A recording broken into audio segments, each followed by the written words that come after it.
क्या हुआ? जब 12 साल पहले मरी हुई पत्नी उज्जैन महाकाल मंदिर में एक साध्वी के रूप में मिली और फिर हुआ बड़ा चमत्कार। दोस्तों, मुंबई का रहने वाला रमेश उज्जैन महाकाल मंदिर के दर्शन करने जा रहा था।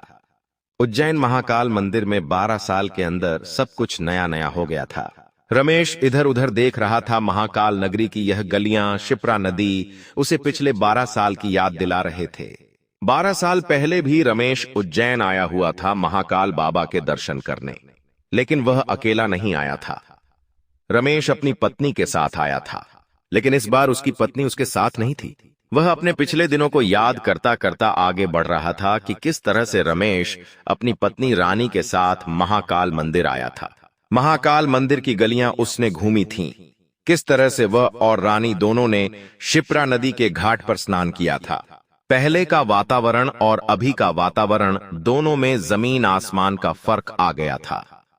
मंदिर अब बहुत भव्य हो चुका था और भीड़ भी अब बहुत पड़ रही थी। लाइनों में लग लग कर रमेश आगे बढ़ रहा था और अपने पिछले समय को याद कर रहा था। जब रमेश बाबा महाकाल मंदिर के अंदर पहुंचा और उसने जब बाबा महाकाल के दर्शन किए तो दर्शन करते हुए उसके आंखों से आंसू छलक पड़े। वह बाबा महाकाल से शिकायत करने लगा कि आखिर क्यों उन्होंने उसकी पत्नी रानी को छीना। आखिर क्यों रानी ये दुनिया छोड़कर चली गई? आखिर क्यों मेरा संसार उजड़ गया? दरअसल दोस्तों, रमेश रानी से बहुत प्यार करता था। आज से करीब 12 साल पहले की यह घटना है। रानी और रमेश दोनों साथ में ही कॉलेज में पढ़ा करते थे। वहीं से दोनों की प्रेम कहानी शुरू हुई थी।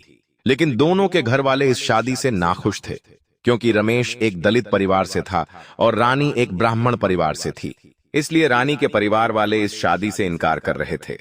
लेकिन रमेश को बाबा महाकाल पर पूरा विश्वास था। रमेश और रानी ने बाबा महाकाल से विनती करी कि वे रानी के घर वालों को शादी के लिए मंजूर कर ले, शादी के लिए खुश कर दे। और हुआ भी कुछ यूं ही। बाबा महाकाल की कृपा से रानी के घर वाले शादी के लिए कुछ दिनों के अंदर ही राजी हो गए और फिर रानी और रमेश दोनों की धूमधाम से शादी हुई। यह प्रेम कहानी अब पूरी तरह से कामयाब हो चुकी थी। शादी का करीब 1 साल हो चुका था। मुंबई में रहने वाले रमेश और रानी अपने शादीशुदा जीवन को जी रहे थे, लेकिन वे भूल चुके थे कि उनको बाबा महाकाल के दर्शन भी करने हैं। वे भूल चुके थे कि जिन्होंने यह शादी करवाई है वे बाबा महाकाल है और उनके दर पर जाकर सर झुकाना तो वे भूल ही गए थे। फिर एक दिन रानी के सपने में स्वयं बाबा महाकाल ने दर्शन दिए और कहा कि बेटी, तू तो शादी होने के बाद मुझे भूल ही गई। तूने तो कहा था कि शादी के तुरंत बाद मैं और मेरा पति दोनों उज्जैन महाकाल दर्शन करने बनबातुते आएंगे और पूरा 1.5 साल हो चुका है और तू तो अभी तक नहीं आई। वाह रे लड़की, ये कैसी भक्त है तू। और बस इतने में ही रानी की नींद उड़ गई। और फिर क्या था, रानी ने यह सपना अपने पति रमेश को बताया और दोनों ने अपनी गलती स्वीकार करी और दोनों तुरंत उज्जैन के लिए रवाना हो गए। दोनों बस के माध्यम से उज्जैन आ रहे थे। मन में बाबा महाकाल का ध्यान लगा रहे थे और जय श्री महाकाल बोलते बोलते अपना सफर काट रहे थे। पूरी रात सफर करने के बाद रानी और रमेश दोनों उज्जैन आखिरकार पहुंच ही गए थे। आज से 12 साल पहले उज्जैन महाकाल इतना भव्य मंदिर नहीं था। मंदिर तो वैसा ही था, लेकिन आसपास का प्रांगण बिल्कुल अलग था। उस समय वीआईपी दर्शन भी इतने नहीं होते थे और हर श्रद्धालु गर्भगृह में जाकर शिवलिंग पर दूध चढ़ाता था। हर श्रद्धालु गर्भगृह में जाकर शिवलिंग की पूजा करता था और उस समय इतनी भीड़ भी नहीं हुआ करती थी। रमेश और रानी धीरे धीरे आगे बढ़ रहे थे। उज्जैन की पतली पतली गलियां उनको बहुत अच्छी लग रही थीं। उन्होंने सबसे पहले प्रसाद ली और कुछ फूल लिए और शिवलिंग पर चढ़ाने के लिए दूध लिया, शहद लिया और बाहर से बेलपत्र और सभी पुष्प वगैरह सामग्री लेकर वे महाकाल मंदिर के अंदर जाने लगे। रानी और रमेश बहुत ही सौभाग्यशाली थे। जैसे ही वह मंदिर के अंदर घुसे, उनका सबसे पहले नजर बाबा महाकाल पर पड़ा। लाइन में लगते लगते वे बाबा महाकाल के गर्भगृह में पहुंचे। आज से 12 साल पहले गर्भगृह में जाना बहुत आम बात थी, लेकिन अब गर्भगृह में जाना केवल वीआईपी लोगों के ही नसीब में है। अब तो आम श्रद्धालुओं को बाबा महाकाल के दर्शन बहुत दूर से करने पड़ते हैं, वो भी धक्का मुक्की में। सभी सुरक्षा कर्मी महज कुछ चंद सेकंड ही दर्शन करने देते हैं और बाबा महाकाल से मन की बात भी सही से नहीं हो पाती है। लेकिन 12 साल पहले ऐसा नहीं था। रमेश और रानी गर्भगृह में जाकर बाबा महाकाल को पुष्प चढ़ाते हैं, बेलपत्र चढ़ाते हैं, दूध चढ़ाते हैं और शहद चढ़ाकर शिवलिंग का अभिषेक करते हैं और शादी होने की मन्नत को पूरी करते हैं और अपनी भूल के लिए माफी भी मांगते हैं और कहती है कि हे बाबा महाकाल, हमें माफ कर दीजिए। हम अपने शादीशुदा जीवन में इतने पागल हो गए थे कि हम अपनी मन्नत पूरी करने ही नहीं आ पाए थे, लेकिन बाबा महाकाल तो महाकाल है। उन्हें क्या पता था कि अब उनके जीवन में आगे क्या होने वाला है। धीरे धीरे वापस करके बाबा महाकाल मंदिर से वे बाहर आए। रमेश और रानी ने शिप्रा नदी के घाट पर स्नान भी किया। काल भैरव मंदिर जाकर वहां पर भी दर्शन करें। चिंतामण गणपति जाकर भी अच्छे से दर्शन करें और कहा कि हमारे जोड़े को हमेशा सलामत रखना। रानी अपने पति रमेश को कहती है कि अपन मुंबई से उज्जैन महाकाल मंदिर तक तो आ ही गए हैं, तो क्यों ना पास में ही महेश्वर चलते हैं।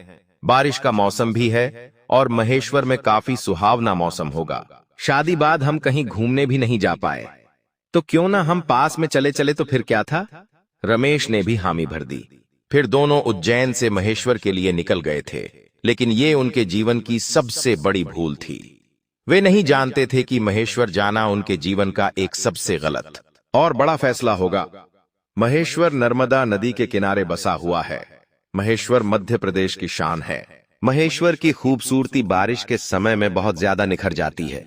पंचवटी पंचमढ़ी रमेश और रानी पहले महेश्वर घूमने गए, फिर पंचमढ़ी और आसपास के सभी क्षेत्रों में सुंदर सुंदर झरनों का आनंद लेते हुए अपनी छुट्टियों को बहुत ही आनंदित कर रहे थे। ये पल उनकी जिंदगी के सबसे सुनहरे पलों में से एक था। पंचमढ़ी घूमने के बाद वे महेश्वर पहुंचे। महेश्वर में सुंदर घाट और वहां के मंदिरों के उन्होंने दर्शन किए और वहां की सुंदरता का लुत्फ उठाया। इसके बाद वे नर्मदा नदी के दर्शन करने पहुंचे। उस समय नर्मदा नदी बहुत उफान पर थी। पिछले कई दिनों से लगातार बारिश हो रही थी, लेकिन रानी को तो नर्मदा नदी के दर्शन करने थे और नर्मदा नदी देखनी थी। वह अपने पति रमेश से जिद कर रही थी, तो रमेश भी बेचारा अपनी पत्नी के आगे झुक गया और वह महेश्वर की आम्मा को पूरी आनेक्षी ये कहा। नर्मदा नदी के दर्शन करवाने, नर्मदा नदी की सुंदरता दिखाने अपनी पत्नी को ले और गया। नर्मदा नदी अपने रौद्र रूप में थी, लेकिन उस समय पानी का बहाव इतना तेज नहीं था। नर्मदा नदी अपने शांत स्वभाव में बहती हुई दिखाई दे रही थी, जो कि बहुत सुंदर लग रहा था। रानी ने कहा कि चलो थोड़ा सा आगे चलते हैं, नदी में हाथ पांव धो लेंगे। कितनी सुंदर नदी बह रही है, लेकिन रमेश मना कर रहा था कि नहीं, आगे नहीं जाना है। लेकिन रानी तो जिद कर रही थी। भला एक पत्नी की जिद पति कैसे पूरी नहीं करे। न चाहते हुए भी रमेश को रानी के साथ थोड़ा आगे जाना पड़ा। आगे एक चट्टान जैसा पत्थर था, जहां पर रानी और रमेश जैसे तैसे पहुंच तो गए थे और वहां जाकर वे नदी के पानी से झेल रहे थे। इतने में ही उनके साथ एक बहुत बड़ी घटना हुई। शांत स्वभाव में बहती हुई नर्मदा नदी ने एकदम से अचानक रौद्र रूप ले लिया और पानी का बहाव इतना आया कि दूसरी जगह फंस गए। लेकिन धीरे धीरे पानी का बहाव एकदम से तेज हुआ और जिस चट्टान पे वे दोनों खड़े थे, वह चट्टान भी अब पूरे पानी से भर गई थी। अब बाहर आने का कोई रास्ता तक नजर नहीं आ रहा था। बस केवल सामने उनको अपना अंत दिखाई दे रहा था। रमेश मन ही मन बाबा महाकाल से विनती कर रहा था कि हे महाकाल, हमारी रक्षा करो। लेकिन अब क्या, इतने में ही कुछ गांव वाले वहां पर पहले से ही मौजूद थे, जिन्होंने रमेश और रानी को देख लिया था। गांव वालों ने दोनों को बचाने की कोशिश करी, लेकिन वे दो में से केवल एक को ही बचा पाए और वो था रमेश। रमेश उस समय बच गया था, लेकिन अपने सामने अपनी पत्नी को बहते हुए देखा था। अपनी प्रेमिका अपनी पत्नी को बहते हुए देख पाना उसकी जिंदगी का सबसे बड़ा दुख, सबसे बड़ा दर्द था। वो चाह कर भी कुछ नहीं कर पा रहा था। इतने तेज बहाव में रानी बह गई थी। सभी लोग रमेश को पकड़कर कह रहे थे और समझा रहे थे कि अब आप रानी को भूल जाओ, क्योंकि यह नदी आगे विशाल रूप दे रही है और इतने रौद्र रूप में बहती हुई नदी किसी को भी नहीं छोड़ती है, और अब आप अपनी पत्नी को भूल जाओ। लेकिन रमेश के था कि आखिर मैं कैसे अपनी पत्नी को भूल जाऊं। रमेश ने वहां खड़े प्रशासन के अमले को भी कहा। उन्होंने भी रानी को खोजा, लेकिन कुछ घंटों की खोज के बाद भी रानी नहीं मिली। आगे कई किलोमीटर तक, कई मीलों दूर तक रानी की खोज करी, लेकिन रानी का कोई अता पता तक नहीं चला। सभी लोग यही कह रहे थे कि यह नर्मदा नदी है, जब रौद्र रूप में आती है तो किसी को नहीं छोड़ती। अब तुम अपनी पत्नी को भूल जाओ और वापस अपने घर जाओ। बेचारा रमेश अपनी पत्नी की जिद के आगे कुछ बोल नहीं पाया था, और रानी की जिद के कारण ही वह अपनी जिंदगी को खत्म कर बैठी थी। धीरे धीरे समय बीतता जा रहा था, लेकिन रमेश अपनी पत्नी को भूल नहीं पा रहा था। वो बाबा महाकाल को कोस रहा था कि मैं तो आपके दर पर आया था, लेकिन आपने तो मेरे साथ ऐसा किया। आखिर ऐसा क्यों? क्यों आपने मेरी पत्नी को मुझसे छीन लिया? धीरे धीरे समय बीतता गया। महीने बीते, सालों बीते, लेकिन रानी का कोई अता पता नहीं चला। अब रमेश ने भी यह मन ही मन मान लिया था कि उसकी पत्नी अब इस दुनिया में नहीं रही। रमेश के माता पिता रमेश को कहते हैं कि अब तू दूसरी शादी कर ले, कम से कम बच्चे बच्चे पैदा, लेकिन होंगे तो तू वापस से खुशी से वापस जिएगा। कब तक अपनी पत्नी के गम में जिंदगी काटेगा? रमेश अपनी पत्नी से सच्चा प्यार करता था, इसलिए वो दूसरी शादी नहीं करने वाला था। अब करीब 12 साल बीत चुके थे। इन 12 सालों में वह अपनी पत्नी को अभी भी भूल नहीं पा रहा था। फिर वही सावन का महीना आया। साल था 2023, सावन का महीना था। रमेश के सपने में वापस बाबा महाकाल आए और कहने लगे कि तू तो अपनी पत्नी के जाने के बाद मुझे भूल गया। पहले तो मुझे याद कर लेता था, लेकिन अब तो तू मुझे बिल्कुल ही भूल गया है। तू कितना खुदगर्ज है और कितना मतलबी है। शादी होते ही मुझे भूल गया था, और फिर मैं तेरे पत्नी के दर्द सपने में आया, तब तू वापस आया, और अब तू वापस मुझे भूल गया है। तू कब आने वाला है? सावन का महीना चल रहा है, जल्दी आ, मैं तुझे बुला रहा हूं। और फिर क्या था, रमेश पसीने से तरबतर हो गया। स्वयं काल बाबा ने उसे सपने में दर्शन दिए थे। रमेश ने सोचा कि चाहे जो भी हो, वो अब महाकाल बाबा के दर्शन करने जरूर जाएगा। पूरे 12 सालों के बाद वह वापस से अपने शहर बंबई से उज्जैन जा रहा था। इस बार वह अकेले उज्जैन जा रहा था। पिछले 12 साल पहले वह अपनी पत्नी के साथ उज्जैन गया था। वही बस का सफर था, लेकिन अब 12 सालों में बहुत कुछ बदल गया था। जैसे ही वह उज्जैन पहुंचा, उज्जैन की गलियां उसे पिछले 12 साल पहले की यादें दे रही थीं, जिसमें उसकी पत्नी और वह दोनों साथ में बाबा महाकाल के दर्शन करने गए थे। अब भीड़ बहुत ज्यादा बढ़ चुकी थी। जब रमेश 12 साल पहले आया था तब इतनी भीड़ नहीं थी, लेकिन अब तो हजारों लाखों की संख्या में श्रद्धालु आ रहे थे। भीड़ इतनी थी कि लाइनें लग रही थीं। लाइनों में लगते लगते जैसे तैसे वह आगे बढ़ रहा था। उज्जैन की गलियां उसे पिछले 12 सालों की यादें दिला रही थीं। उसकी आंखों में आंसू आ रहे थे। वह अपनी पत्नी को भी याद कर रहा था कि दोनों कितने अच्छे से महाकाल बाबा के दर्शन कर रहे थे पहले 12 साल पहले। लेकिन अब वह अकेला था। उसने प्रसाद ली, फूल लिए और दूध भी लिया, बेलपत्र भी लिया, और वह आगे चल गया मंदिर में दर्शन करने के लिए। लेकिन जैसे ही वह अंदर पहुंचा, उसने देखा कि श्रद्धालुओं को तो गर्भगृह में नहीं जाने दे रहे, बल्कि दूर से ही चंद सेकंड के लिए दर्शन करवा के बाहर निकाल रहे हैं।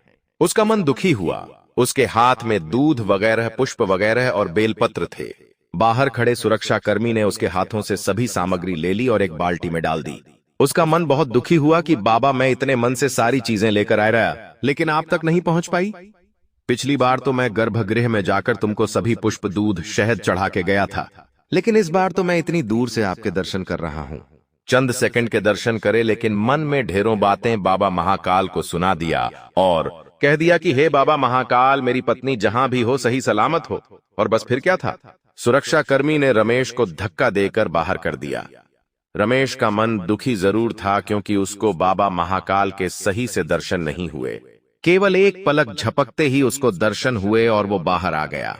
रमेश ने देखा कि कई सारे वीआईपी बाबा महाकाल के गर्भगृह के पास में बैठकर कई मिनटों तक वहां प्रदर्शन कर रहे हैं। आखिरकार मंदिर में ये कैसा वीआईपी कल्चर है जो सामान्य लोगों के अलग और ऊंचे पद और पैसों वालों के लिए अलग है? उसे बहुत गुस्सा आया। उसने बाबा महाकाल को मन ही मन कह दिया कि हे बाबा महाकाल, ये कैसा नियम यहां पर लगा रखा है। और फिर वह बाबा महाकाल मंदिर के बाहर आ गया। बाहर आकर उसने अन्य मंदिरों के भी दर्शन करे। बाहर कई सारे साधु लाइन से बैठे हुए थे, जो भक्तों को आशीर्वाद दे रहे थे और उनके हाथों पर धागा बांध रहे थे। उन्हीं साधुओं की कतार में एक साध्वी भी बैठी हुई थी। रमेश ने उस साध्वी को दूर से देखा तो सोचा, क्यों ना मैं इस साध्वी से अपने हाथों पर धागा बनवा लेता हूं। तो रमेश उस साध्वी के पास गया और कहने लगा कि मेरे हाथों पर धागा बांध दीजिए। रमेश नीचे बैठा और वह साध्वी अपने हाथों से रमेश के हाथों पर धागा बांध रही थी।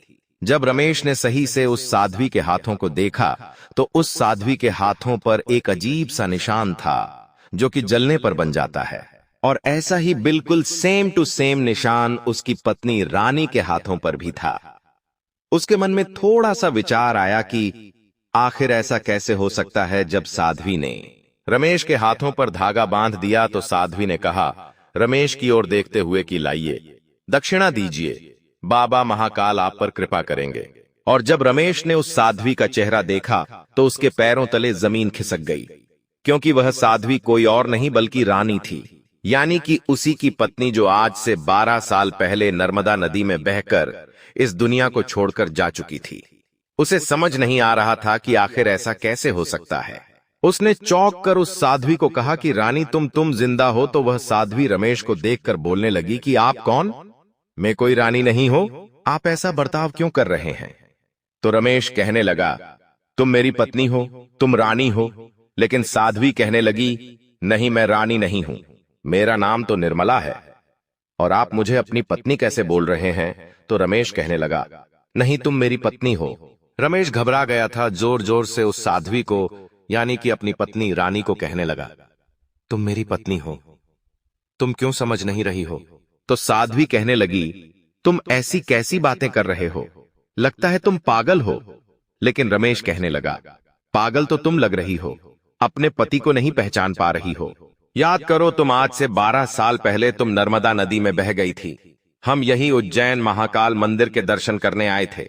दर्शन करने के बाद हम पंचमणि घूमने गए थे, फिर महेश्वर गए थे और फिर नर्मदा नदी गए। वहां पर तुम बहकर चली गई थी और यहां जबूस थे। मुझे साध्वी ने सुना तो उसके भी रोंगटे खड़े हो गए। उस साध्वी ने कहा कि हाँ, ऐसा मेरे साथ हुआ था, सही से याद नहीं है, लेकिन आज से 12 साल पहले मैं एक नदी में बह गई थी, और उस नदी में बहने के बाद मेरी याददाश्त भी जा चुकी थी। मुझे कुछ याद नहीं था। मेरी जान एक औरत ने बचाई थी, उसी ने मेरी जान बचाई थी और मेरा इलाज करवाया था।